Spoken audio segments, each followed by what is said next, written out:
I have tried to persuade my wife, Sandra Kimmel, to go to Anthonyx's music concert with me 99 times now. On the 100th attempt, Sandra finally agrees to go with me. She then buys us 2 front row tickets. But during the concert, I am stopped outside the venue by the guards because I didn't have my ticket on me. I am then left standing there all alone, immaculately dressed as I am. None of my calls manage to go through to Sandra, not even when the concert comes to an end. News of Sandra and her side piece attending the concert and asking Anthonyx to perform his hit song, Night Blossom, then starts trending online. My heart shatters into a million pieces. I begin mourning the loss of my marriage. The trending news about Sandra Kimmel and her side piece, William Howes, ended up being reposted by her on her social media. She even included an apology in her captions. He got a little carried away after insisting on going to the concert with me. Neither of us expected this news to go viral. I'm really grateful for everybody's concern, and I apologize for the fuss. Sandra and I had been married for 5 years, but she never posted about me on her social media. Yet now, another man had taken my spot with such ease. I'd asked Sandra to go to the concert with me 99 times, but she never once said yes. Yet when William asked her to do the same thing, she agreed to it on his first try. I exited the social media app, feeling somewhat numb inside. I then continued waiting for a cab by the road. There were massive traffic jams all over the city tonight due to Anthonyx's concert. Even though I waited by the venue entrance for a long time, I still couldn't manage to get a cab. My phone rang. It was Sandra. Her voice was icy as she spoke. "Why aren't you home yet?" I stayed quiet. If this was before, I would have questioned her right away. However, right now I wasn't quite sure what to say to her. Sandra got a little irritated. "Did you turn mute, Lincoln Huntsworth?" "I'm at the concert venue entrance," I said. Sandra turned quiet, as if she'd suddenly remembered that she'd promised to go to the concert with me.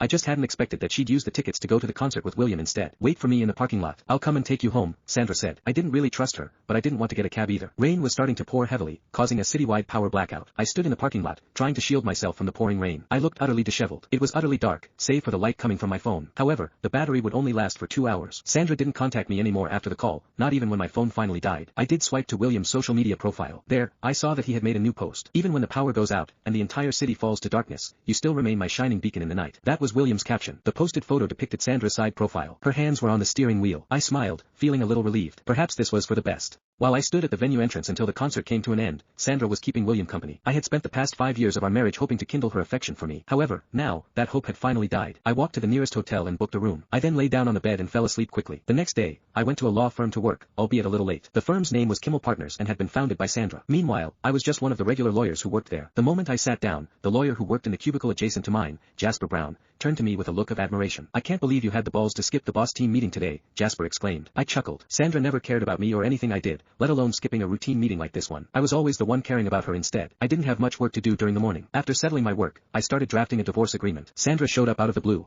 "Is there a reason why you didn't come home last night? You know how I feel about this. If this happens again," she began. I nodded at her words, still focused on writing the agreement. "Don't worry, it won't happen again. There would never be an again to speak of. Once we were divorced, we go our separate ways for good." Sandra was a little taken aback by my words. She was about to mock me but quickly held it back. "Let's have dinner together later," she said. She then paused and glanced at my laptop screen. "When did you take on a divorce case?" I smiled. "If you stop questioning me, I won't ask you where you were last